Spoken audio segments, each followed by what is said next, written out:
سیلاب آیا، لوگ ڈوبے، مال مویشی ڈوبے، گھر تباہ ہوئے، فصلیں تباہ ہوئیں۔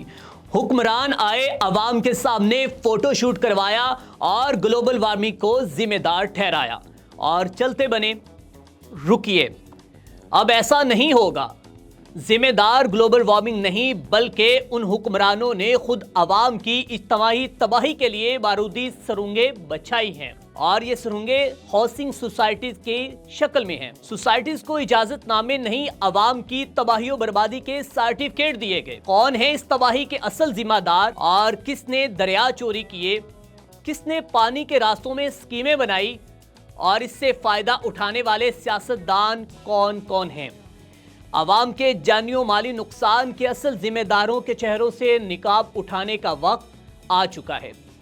خبریں تو آپ سن چکے ہیں کہ اس وقت ملک کے 3 بڑے دریاؤں میں پانی کی سطح بلند ہو چکی ہے، اور موجودہ صورتحال میں دریائے راوی میں بھی اونچے درجے کا سیلاب آ چکا ہے۔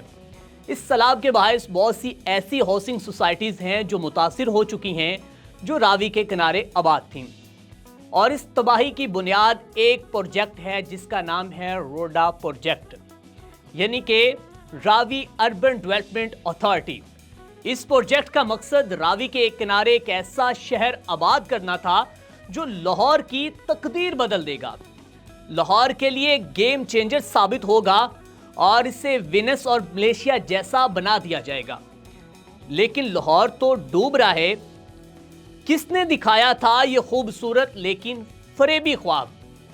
زیادہ دور کی بات نہیں بلکہ آج سے صرف 5 سال پہلے کی بات ہے کہ جب اس پروجیکٹ کا آغاز کیا گیا تھا، یعنی کہ سال 2020 میں، جب وزیر اعظم تھے جناب عمران خان صاحب، اور انہوں نے اس پروجیکٹ کے متعلق کیا کہا تھا، ذرا آپ خود سن لیں۔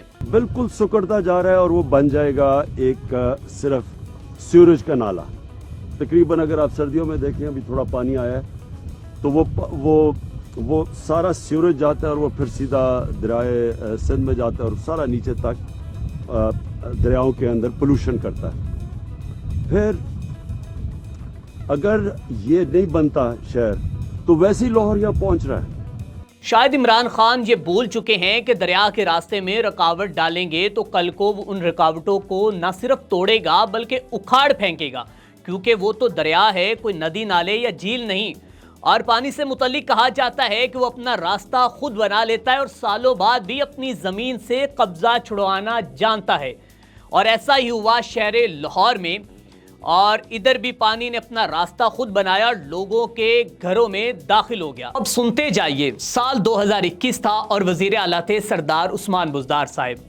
اس سال 47 سوسائٹیز کے اپروول دیے گئے اور 14 کو پلاننگ پرمیشن دی گئی، 8 کو ٹیکٹیکل اپروول دیا گیا اور 8 کو فائنل اپروول دیا گیا، جن میں پارک ویو سوسائٹی سرفہرست ہے، الغنی سوسائٹی، الرحیم گارڈن کے مختلف فیسز، النور آرچرڈ، تھیم پارک، اور ان جیسی بہت سی ہاؤسنگ سکیمز اور سوسائٹیز ہیں کہ ان کے مالکان میں سیاستدان شامل ہیں، جن میں ایک بڑا نام ہے علیم خان کا ہے، جو حال ہی میں مریم نواز صاحبہ کے ساتھ شاہدرہ کے مقام پر کشتی میں بیٹھ کر سیلاب کا نظارہ بھی کر رہے تھے، جبکہ دریا کی زمین میں بنائی گئی ان کی اپنی سوسائٹی، لوگ اور ان کے گھر جو ہیں وہ ڈوب رہے تھے۔